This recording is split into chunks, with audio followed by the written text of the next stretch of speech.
오늘은 최초 선교사의 파송이라는 그런 제목을 가지고 말씀을 전하겠습니다. 사도행전 13장에서는 이제 놀라운 역사가 일어나기 시작합니다. 사도행전 1장 8절에서 오직 성령이 너희에게 임하시면 너희가 권능을 받고 예루살렘과 온 유대와 사마리아와 땅까지 내 증인이 되리라는 이 말씀을 중심으로 해서 사도행전 1장에서 28장까지 펼쳐지게 됩니다. 1장에서 7장까지는 오순절 임하시는 성령 충만을 통해서 예루살렘 중심으로 사역이 이루어집니다. 그 다음 8장에서 12장까지는 스데반의 순교로 예루살렘에서 큰 박해가 있어서 주님을 따르는 사람들이 이제 유대와 사마리아로 흩어지게 됩니다. 그래서 사마리아로 가는 빌립 집사님의 사역과 예루살렘에서 북서쪽 지중해 연안 도시인 루다와 욥바 가이사랴 지역에서 베드로의 사역을 우리가 볼 수 있고요. 또 루다에서는 에니아의 중풍을 치유하고 욥바에서는 다비다를 살리고 가이사랴에서는 로마 군대의 백부장 고넬료에게 복음이 부어졌던 것을 보게 됩니다.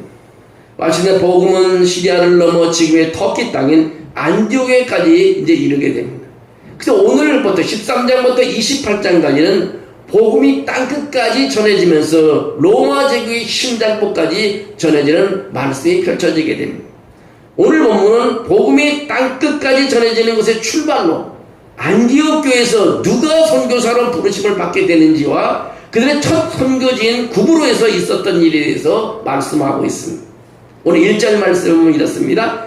안디옥 교회의 선지자들과 교사들이 있으니 곧 바나바와 니게르와 하는 시몬과 구레네 사람 루기오와 분봉왕 헤롯의 젖동생 마나엔과 및 사울이라고 말합니다. 오늘 안디옥 교회의 선지자들과 교사들, 안디옥 교회의 지도자 5명의 명단이 이름에 나오게 있습니다. 제일 먼저 나온 명단은 바로 바나바라는 사람입니다. 그는 구브로 출신의 유대인이었고 일찍이 자신의 재산을 팔아서 주님께 다 드린 사람입니다. 본래 이름은 요셉이었는데 그의 믿음과 삶에 감동받은 사람들이 그의 이름을 바나바라고 불렀습니다. 그 뜻은 위로의 아들이라는 뜻입니다. 그것은 그가 그만큼 사람을 위로하고 격려하는 삶을 살았음을 말해주고 있습니다. 그의 이름이 가장 먼저 나오는 것으로 보아 5명 중에서 가장 으뜸의 역할을 했던 것으로 여겨집니다. 두 번째 인물이 시몬입니다. 니게르라고 하는 시몬이라는 이름이 나오고 있습니다. 본문은 시몬의 나이나 신분, 가족 등에서 아무것도 말하지 않습니다. 하지만 그는 니게르라고 하는 말을 하고 있으며 이 단어의 뜻은 검다는 뜻입니다.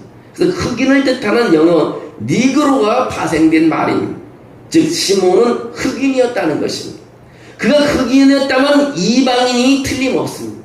당시 인종차별의 시대였습니다. 그럼에도 안디옥 교회는 이방 흑인이 있었다는 것입니다. 단순한 교인이 아닌 교회의 지도자인 흑인이 있었다는 것입니다. 그러니까 예루살렘 교회와는 완전히 다른 겁니다. 예루살렘 교회는 유대인이 아니면 들어갈 수 없는 곳입니다. 근데 안디옥 교회는 월삼아 흑인이 지도자가 됐습니다. 개방된 교회라는 것을 우리가 눈치챌 수 있습니다. 세 번째 인물은 구레네 사람 루기오라는 사람이 등장합니다. 구레네라는 아프리카 북쪽 지중해 연안, 즉 지금의 리비아의 그리스 사람들이 세운 도시입니다. 루기오가 그 도시 출신인 것 외에는 아무것도 알려진 바가 없습니다.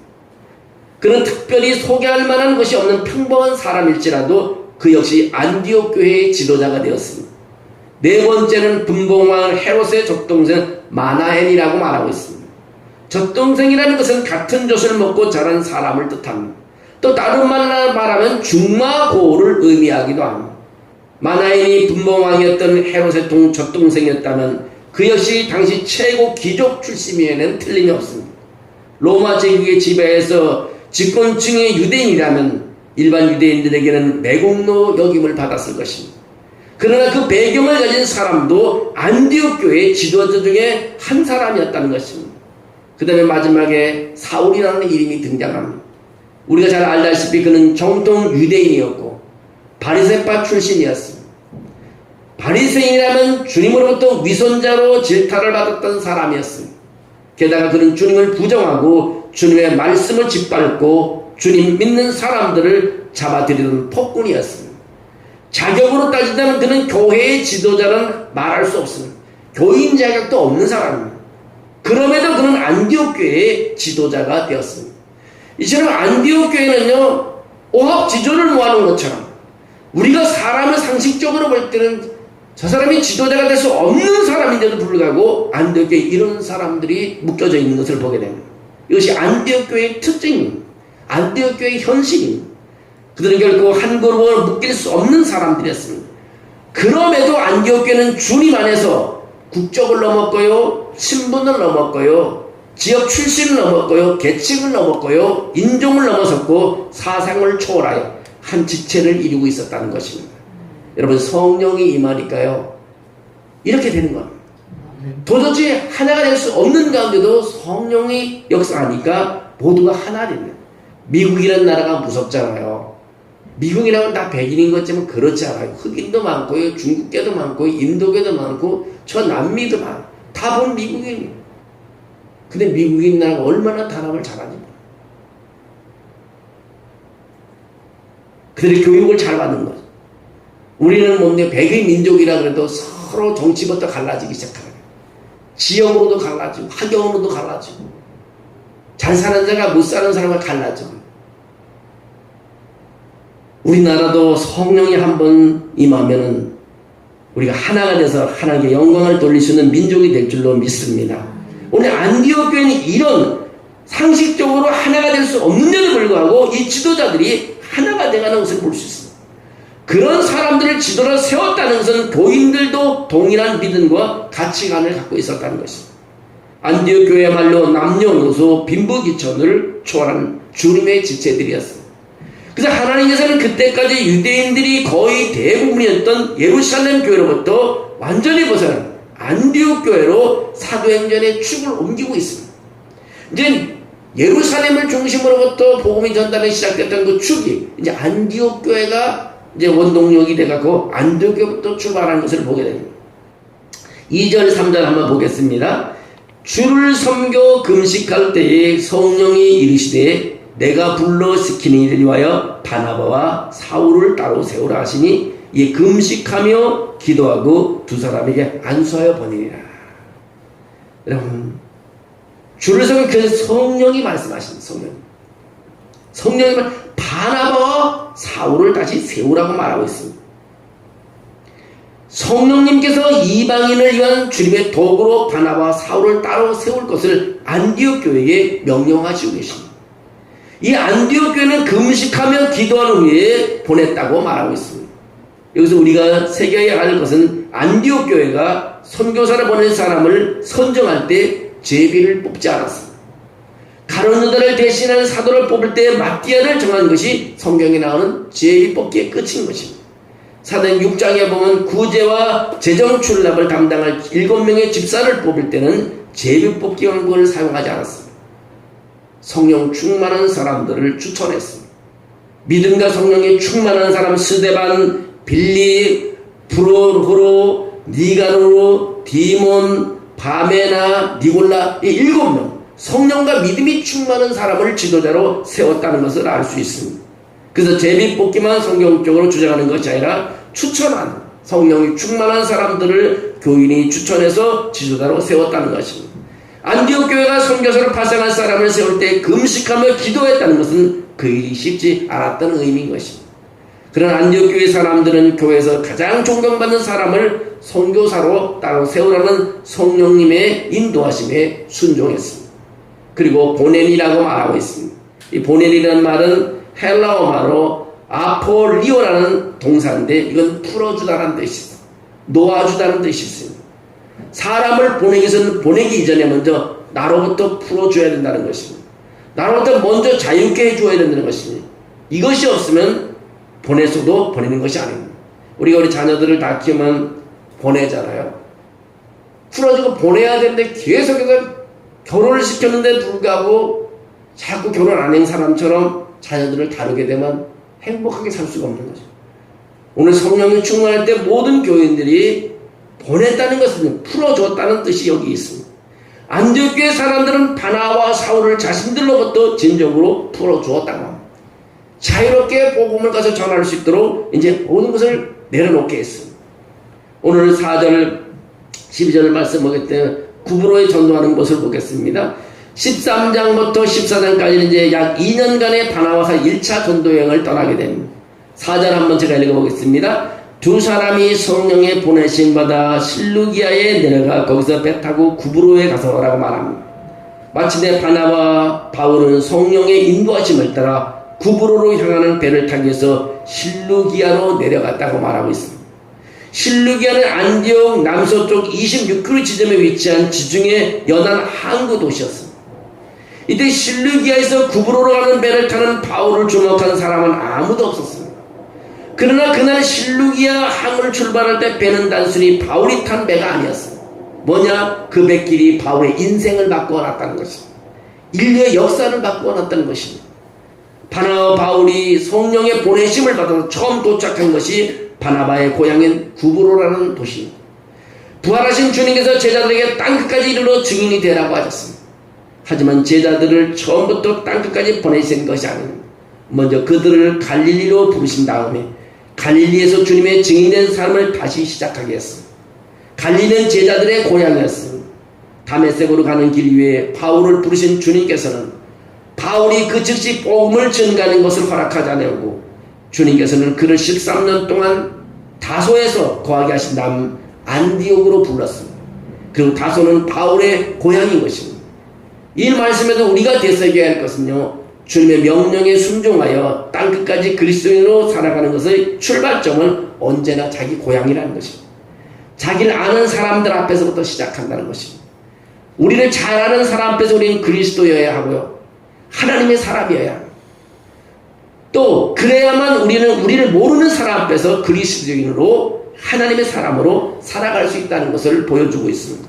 오늘 5절 말씀해 볼까요? 살라미에 이르러 하나님의 말씀을 유대인의 여러 회당에서 전할 때 요한을 수행원으로 두었더라고 말합니다. 여러분, 살라미는 구브로의 섬의 가장 동쪽에 있는 항구입니다. 바나바와 바울 일행은 살라미에 도착하자마자 유대인 여러 회당을 찾아서 복음을 전했습니다. 여기서 회당은 단수가 아니라 복수이니까, 그러니까 그곳에는 상당히 많은 유대인들이 살고 있었다는 것을 말하고 있습니다. 구브로 섬에서요, BC 약 320년경부터 유대인들이 거주했던 것으로 알려지고 있습니다. 바울은 주로 새로운 도시를 방문하여 복음을 전할 때 그곳에 회당이 있으면 회당을 찾아가서 그것을 중심으로 복음을 전했고, 그 회당은 이방 선교를 위한 전초 기지가 되었습니다. 6절에서 7절 제가 말씀 보겠습니다.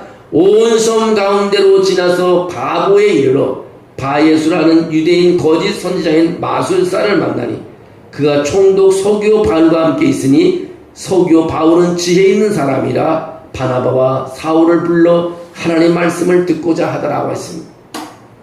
살라미가 구브로 섬의 동쪽 끝에 있는 항구라면 바보는 서쪽 끝에 있는 항구인 것입니다. 자, 어떻게 되는 겁니까? 바나바와 바울이는 문자 그대로 구브로 섬 한가운데를 간통하면서 복음을 전했다는 것입니다. 반대에서 반대쪽을 갔다는 것입니다. 바보에는 총독 서기오 바울의 간저가 있었습니다. 거기서 바울 일행은 총독을 만나는데 그 곁에 바예수라고 하는 거짓 선지자 마술사가 있었습니다. 마술사 마고스는 점성과 마법사 무당을 뜻하는 것인데 그것이 무슨 의미든 그런 거짓 선지자라고 증거합니다. 그의 이름 바예수는 여호수아의 아들이라는 뜻입니다. 히브리식 이름은 여호수아 구원자라는 뜻이고요, 헬라식 표기는 예수라는 이름인 것입니다. 따라서 그는 스스로 구원자의 아들, 자기 역시 구원자임을 사칭하던 사람이었습니다. 근데 그런 거짓 선자인 마술사를 곁에 두고 있는 사람이 있었는데 총독 서기오 바울이라는 사람입니다. 총독이만 배우지 못한 사람이 아닙니다. 많이 배운 사람입니다. 판단력이 없는 사람도 아닙니다. 그 당시의 사람 중에 가장 총명하고 뛰어난 사람 중에 하나였습니다. 그래서 지혜가, 성경이면 지혜가 있는 사람이라고 말했습니다. 그럼에도 자신 곁에 마술사 무당을 두고 있었다는 것입니다. 세상의 지혜가 이런 것입니다.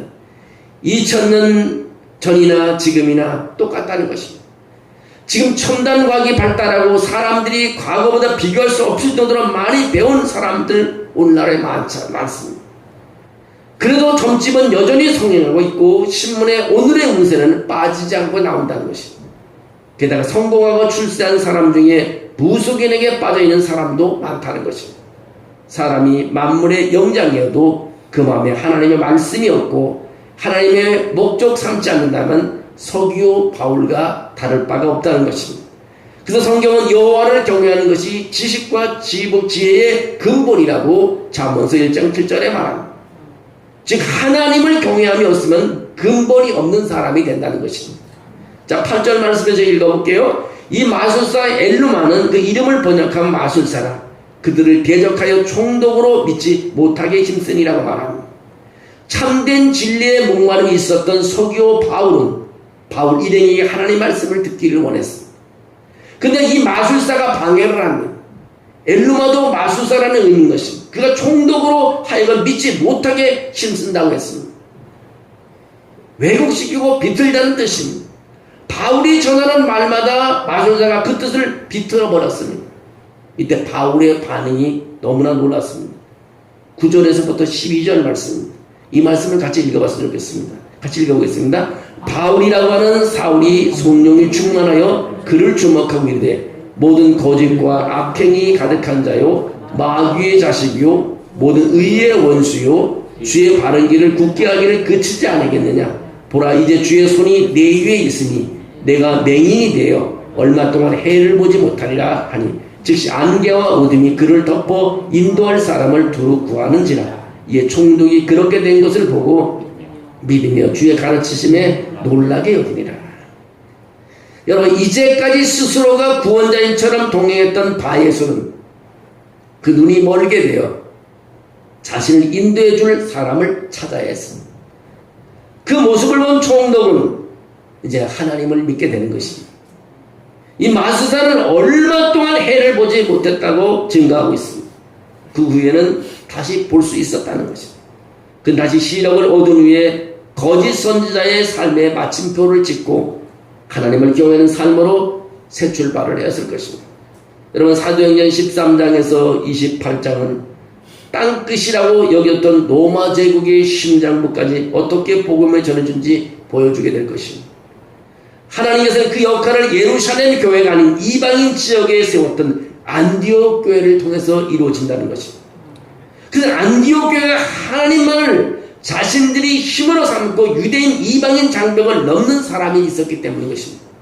그래서 우리가요 정말 우리가 하나님의 성령에 넘치는 충만이 있게 되면 오늘날을 다시 말해야 되면 큰 교회만이 하나님이라 작은 교회도 성령을 부어주시면 얼마든지 일을 할 수 있다는 것입니다.